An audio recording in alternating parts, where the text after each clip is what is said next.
ሰላም ሰላም ኣብ መላእ ዓለም ዘለኹም ክቡራት ኣሕዋት ሰላም እግዚኣብሔር ምሳኹም ይኹን። ናይ ሎም መዓልቲ መደበይ እምበር ክትፈትውዎ ተስፋ እንዳገበርኩ ቅድሚ ናኦም ባለይ ግን እቶም ሓደሽቲ ዘለኹም ላይክ ሳብስክራይብ ኮመንት እንዳገበርኩም ናይ ቻነል ቤተሰብ ክትኮኑ ብክብሪ ዕድመኩም። እቶም ምሳይ ፀናሕኩም ከዓ ከም ቀደምኩም ምትብባዕኩም ኣይፈለየኒ። እዚ ቪድዮ ብላይክ ጀምርዎ። ውሕስ ቀዳመ ሰንበት ክቡራት ኣሕዋተይ ቀዳመ ሰንበት ከመይ በኣኹም? በኣና ክብሪ ንእግዚኣብሔር ይኹን ብጣዕሚ ፅቡቅ። ክቡራት ኣሕዋተይ መጀመርያ ከዓ ርሑስ ምጅማር ፆም ናይ 40 ይግበረልና። እዚ በረከት እዚ ንክንካፈል ዝገበርና ክብሪ ንእግዚኣብሔር ይኹኖ። እምበኣር ናይ ሎም መዓልቲ መደበይ ውዕለና ናይ ቀዳመ ሰንበት ሒዘልኩም መፅየ ዘለኹ ማለት እዩ።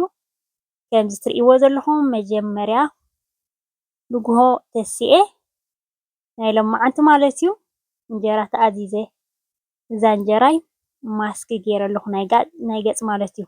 ከምዛ ትርእይዋ ዘለኹም እንጀራይ ሰንኪቲ ከዓ ወዲኤ ብጣዕሚ ኩሉ ግዜ ፀብሒ ክንሰርሕ ከለና ወይ ንሸይጢ ኮይና ወይ ናይ ገዛና ኮይና ወይ ከዓ እንጀራ ክንስንክት ከለና ገፅና ምንታን ከይቃፀል በዚ ጎኒ ዘሎ ናህተይ ማለት እዩ ትማል ዝሰንከትክዎ ቀዳሚ እዚ ከዓኒ ከም ዝብለኩም ዘለኹ ተኣዚዘ ማለት እዩ።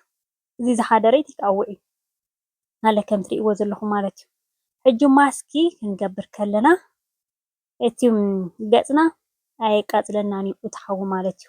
ምክንያቱ ከምዚ ብቐጥታ ናብ ገፅና ዘይኮነ ዝመፅእ ሓዊ ይከላኸለልና እዩ እቲ ማስክ ማለት እዩ። ክሳብ 3 ዓይነት ዝኸውን ማስክ ጌርና ከዓ እስቲም ክንገብር ኢና። ኩሉ ግዜ ቅድሚ 40 ፆም ምእታው ለኻይና ዘሎ ኩሉ ክንገብሮ ዝግባአና ኢና ንዳሎ ማለት እዩ። ዝሓለፈ እውን ሰሪሐልኩም ነይረ። ሕጂ ከዓ ከም ትርእይዎ ዘለኹም ኩሉ እንጀራይ ሰንኪተ ወዲኤ ማስከይ ከዓ ዕልል የብለ። እዛ ቀዳመይቲ ገይረያ ዝነበርኩ ማስኪ ርግኦ፣ ሁሩድ፣ መዓር፣ ቁሩብትለይ ቡን እንደገና ከዓ እታ እንቋቁሖ እንታይ ማይ እንቋቁሖ ገይረ መጀመርያ ማስክ ገይረ ሽዑ ከዓ ናብዛ እንጀራይ ኣትዮ ማለት እዩ። እንጀራይ ወዳዲኡ ከዓ ከምዛ ትርእይዋ ዘለኹም ብውሽጥና ጠስሚ ርግኦ ማለት እዩ። ብደገና እውን ከምኡ ይኸውን ማለት እዩ። ከም ትርእይዎ ዘለኹም ኣብ መእተዊ እስቲም እንዳገበርኩ ዝፀናሕኩ ማለት እዩ።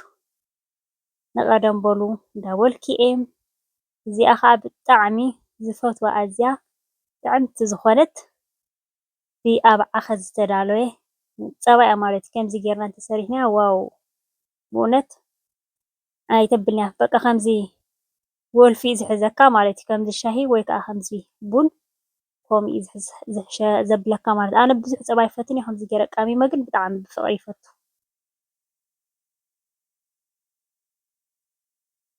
እግዚኣብሔር ኣምላኽ ዝተባረኸ ዝተቀደሰ መኣዲ ይግበረልና።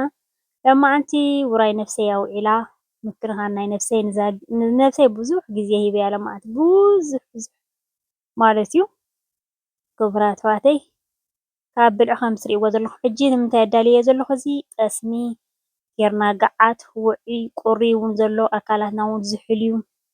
በቲ ጠስሚ ሻሂ ክንገብር ንኽእል ኢና ምስ ገዓት እኳ ሻሂ ፅቡቅ እንዲ ግን ፀባ ከዓ ገይረ ኣለኹ ማለት እዩ።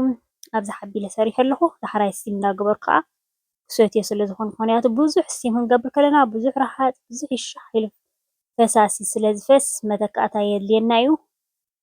ኣካላትና ከዓ ዛሕሊ ስለ ዝኾነ ክነምቆ ኣለና። ምክንያቱ ብዙሕ ረሓፅ ክኸደና ተደሊና ግድን ኢና ከምኡ ክንገብር ዘለና ምግባርና ዘይተርፈና ፈሳሲ ዝተፈላለየ ብቀዳማይ ሪኢኽና ኢኹም ስብቆ ሕጂ ከዓኒ ከም ትርእይዎ ዘለኹም ማለት እዩ። ከምዚ ጌርና ምውቕ ኢልና ናብዛ እስቲም ክንኣቱ ከለና ሽዑ መናፊት ናይ ነብስና ይኽፈት ማለት እዩ። ከምዚ ቅርጥማት ደገለ ትስማዓኒ ነይራ ደገለ ፍትሕትሕ ብጣዕሚ እዩ ዘብለልካ ማለት እዩ። እስቲም ክትገብር ከለካ ጡሽ ክትገብር ከለካ ብባህላዊ ጌርካ ትፅብቕ። ከም ትርእይዎ ዘለኹም ውራይ ቁርሲ ምስ ተወድአ ከዓ ኣብዚኣ ከዓ ልኻይ ከዓ ክንሰርሕ ኢና ማለት እዩ። ልኻይ ከምዚ ትርእይዋ ዘለኹም ችላግዛነ 30% እቲ ስብሒ ናሃትሲ 30 ዘለዎ ክልተ ዳልየ ኣለኹ ምክንያቱ ንገፀይ ንፀጉረይ ተቐደመይቲ ማስኪ ለኻይ ዘይብላ እያ ነይራ ሕጂ ከዓ ብለኻይ ጌርና ኢና ክነዳልዎ ማለት እዩ ከም ትሪእዎ ዘለኹም በዚኣ ማሽን ጌርና ሓንሳበይ ትፀንሕ ናብኣ ከላ እቲ ፀባን ጠስምን ፍልይ ዝብል ኣይድንጉን እዩ ማለት እዩ ከምዚ ግብር ኣቢልኖም ንኣዴታትና ማለት እዩ ብባህላዊ ናይ ዝበሃልና ጌርና ኩሉ ግዜ ጡሽ ክትገብር ከለኻ ስቲም ክትገብር ከለኻ እንዳፀበቐ እዩ ዝሓድር ንሽዑ ከማነ ኣይረኣየካን እዩ ይሕርሶ ምናት እዩ ቆርበትካ እንዳፀበቐ ዝኸደልካ ማለት እዩ ሕጂ እታ ለኻይ ፍርቃ ከም ትሪእዎ ዘለኹም ቁሩፅ ፀቢለ ማይ ገይረ ፅቡቅ ገይረ ሓፂብዮ ኣቮካዶ ከዓ ሓንቲ ዓባይ ኣቮካዶ እያ ኩሉ ግዜ ኣቮካዶ ክንጥቀም ከለና እቲ ጫፍ መኽደን ዘለዎ ተጠቒምና ፀሊም የብሉን ውሽጡ ፅቡቅ እዩ ዝመፅልና ማለት እዩ ከምዚ ጌርና ጭልድ ኣቢልና ሕጂ ናይ ምንታይ ማስክ ኢና ንሰርሕ ዘለና ናይ እንታይ ዝበሃል ማለት እዩ ናይ ፀጉርና ኢና ክንሰርሕ ብለኻይ ኣቮካዶ ጌርና ማለት እዩ ብጣዕሚ ፀጉርና ከምዚ ተጌርናዮ ማሕማሕ ይብል ወዝ ዘለዎ እዩ ከማን ብዙሕ ዘይተኸወነ ኣይደልየናን እዩ ምክንያቱ ካብ ሻምቦ ጥራይ ጌርና ንሓፅቦ ብዝተፈላለየ ማስክ ዝተፈላለየ ክንጥቀም ንኽእል ኢና ማለት እዩ ጌርና ማስክ ተገይርናሉ ብጣዕሚ ፅቡቅ ዝመፀልና ፀጉርና ማለት እዩ ሕጂ ኣብዚኣ ትሪእዋ ዘለኹም ግምጥል ኣቢለያ ኣለኹ እዚኣ ናይ ፀጉሪ እያ ናይ ነብስና ከዓ ንሰርሕ ኢና መጀመርያ እንታይ ገይረ ኢለኩም መዓር እዚ ቡና ማለት እዩ እዛ ብጫ እንቋቑሖ ከዓኒ ማያ ንጉሆ ዓንተቤት ተጠቒመላ ማለት እዩ እዛ ብጫ ከዓ ሕጂ ይጥቀመላ ኣለኹ ቡን ብጫ እንቋቑሖ ጠስሚ ክልተ በዚኣ ቡን ክልተ ከዓ ሽኮር ክገብር እየ ቡንን ሽኮርን ብጣዕሚ ኣብርህ ይገብር ንቆርበትና ፅቡቅ እዩ ዝመፀልና ሕጂ ክልተ ከዓ ተጠቒመ ኣለኹ ሕጂ ፅቡቅ ጌርና ክነብሎ ኢና ኣብ ውህድ ክነብሎ ኢና ማለት እዩ መዓር እውን ክንጥቀም ንኽእል ኢና ግን ዓንተቤት ከም ዝበልኩኹም ናይ ገፀይ ማስክ ከዓኒ እንታይ ዝበሃል ስለ ተጠቐምኩ መዓር ሕጂ ኣብ ዘይተጠቐምኩን ኣለኹ ከምዚ ጌርና ኣብ ገዛና ንረኽቦ ብጣዕሚ ፅቡቅ ዝኾነ ማስኪ ክንሰርሕ ንኽእል ኢና ኣነ ስቲም ሕጂ ከማን ዝዓባይ ናይ ስቲመይ ከም ዝረኣኸ ንኣ ናይ ሙሉእ ነብሲ ገዚአ እምበር ናይ ፀጉረይ ስቲም በይና ኣለትኒ ናይ ገፀይ ስቲም ኣለትኒ እንታይ ሕጂ ከምዚኣት ብዙሕ ቪድዮ ዘይሰርሓልክን ንነብሰይ ግዜ ክህባ ኢለ ክሓስብ ከለኹ በቃ ማለሲ ከምዚ ቪድዮታት ዝበሃል ኣይረኣየንን እዩ ብጣዕሚ በቃ ከምዚ ፅሙቕ ኮይነ እታ ናይ ግዜ ናይ ነብሰይ ዝሃብኳስ ካልእ ከብል ኣይደልን እየ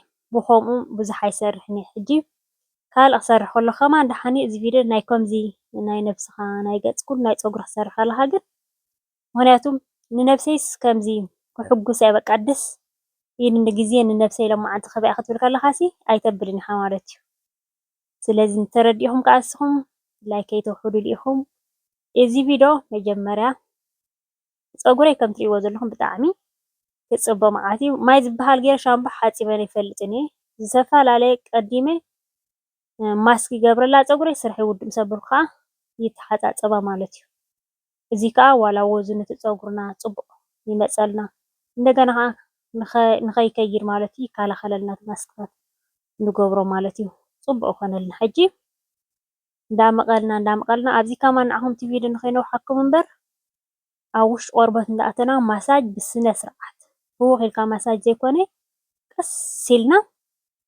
ፅቡቅ ጌርና ሓደ 10 ደቂቃ ዝኸውን ማሳጅ ክንገብሮ ክንክእል ኣለና እንዳዕረፍና በቃ ቀስ ኢልና ምክንያቱ ኣብቲ ውሽጢ ቆርበትና ምእንታን ከኣትወልና እዚ ርእሰይ የሰሓየኒ ይበልዓል ገለገለ ንብል ድርቀት ስለ ዝኸውን እቲ ቆርበትና ስለ ዝደርቕ እዩ ብጣዕሚ ከምዚ ጌርና ክንከናኸን ኣለና ብዙሓት ኣሕዋት ብናይ ርእስና የሰሓየና ብዙሓት ማዕሮም ምልፃይ ይበፅሕ ምክንያቱ ግድን ማስኪ የድልዮ እዩ ክቡራት ኣሕዋተይ ከምዛ ትሪእዋ ዘለኹም ሽፍን ፍንፍን ኣቢለ እታ ቆቢዕ ማስከይ ናተይ ስቲሜ ትፈልጣ ኢኸን እዚኣ ቆቢዕ ኣብኣ ከላ እቱ የብላ እዛ ስቲም ሓደ 40 ደቂቃ ጌርካ ሕፅብ የብሎ ማለት እዩ ሕጂ ግን ምስ ሙሉእ ነብሰይ ገይረ እየ ስቲም ክገብር ማለት እዩ ከምዛ ትሪእዋ ዘለኹም ጌርና ዕሽግ ዕሽግ ኣቢልና ኣብዚ ሕጂ ንገፅና ከዓ ቀስ እንዳበልና ክንገብረሉ ኢና ካብቲ ብሓንሳብ ከይና ዝሰራሕናዮ ዓንተበይ ማለት እዩ። ከምዚኣ ጌርና ልኺ ኣቢልና ንኩሉ ለኺና እዚ ተሪፉ ዘለካ ሕጂ ናይ ፀጉሪ የርእየኩም ኣለኹ ናይ ገፀይ እውን ኣርእየኩም ኣለኹ ናይ ምንታይ ተሪፉ ናይ ነፍሰይ ናይ ነፍሰይ ከዓ ብስነ ስርዓት ማሳጅ ብሙሉእ ካብ እግረይ ክሳብ ሙሉእ ነፍሰይ ማሳጅ እንዳገበርኩ ከዓ ፅቡቅ ገይረ ክገብር ሕጂ ኣብዚኣ ክሳብ ምልእ ትብል ክገብራ እየ ክሳብ ምልእ ትብል ተጌርና 1 ሰዓት የፅንሐና ማለት እዩ። ሕጂ ን1 ሰዓት እየ ዝገብር እስቲም ግዜ ክንረክብ ከለና ክቡራት ኣሕዋተይ በቃ ፍርቂ ሰዓት ይኹን ንገብር ወፂና ሹዕ ንዕርፍ ዝሕል ምስ በለካ ተመሊስና ክንኣቱ ከም እንዳገበርካ እዩ እስቲም ዝእቶ ማለት እዩ።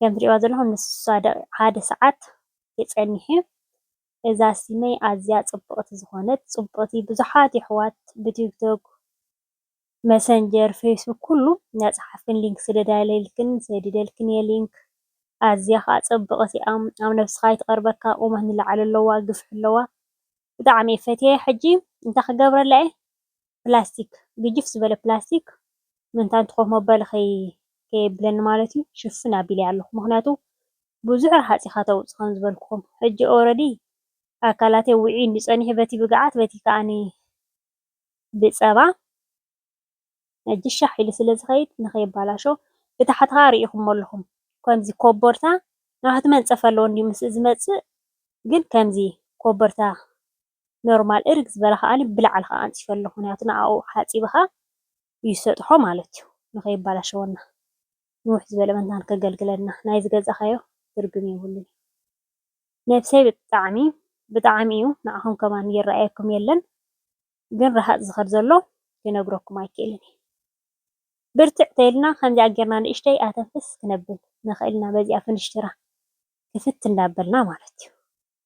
ክቡራት ኣሕዋተይ ናይ ሎሚ መዓልቲ መደበይ ንዝመስል ፈቲኹሞ ክትኮኑ ተስፋ እንዳገበርኩ ጀሚረ ክሳብ ዝውድእ ዝተኸታተልኩምኒ ካብ ልበይ ዘመስግነኩም እዚ ቪድዮ ክትኣትዉ ከለኹም ከም ዝበልኩኹም ማዕረ ክንደይ ናይ ነብስኻ ቪድዮ ክሰርሕ ክብድ ኢሉ እዩ ንዚ ተረዲእኹም ከዓ ላይክ ከይተውሕዱ ኢኹም ንዓና ዝኾን ፀሚምፀና እግዚኣብሔር ኣምላኽ ክቡራት ኣሕዋተይ ሕጂ ተሓፃፂበ ለሹነይ ገይረ ስነ ስርዓት ብዙሕ ግዜስ ብሕጂ እዩ ዘለኒ ተሪፉኒ ዘሎ ማለት እዩ። ስለዚ ከምዚ ጌርና ነብስና ንካናኸንዘን ኣሕዋተይ ኣብ ስደት ኮይና ኣጅኹ ዝብል ወላዲ የብልና ኣጅኹ ዝብል ቤተሰብ የብልና ንባዕልና ኣጅኹ ንበልና ነብስና ዝኾነሎም መዓልቲ ኣብዚ ክኣክል እዩ ሰላምን ጥዕናን ኣብ በብዘለኹሞ ሰሰናይ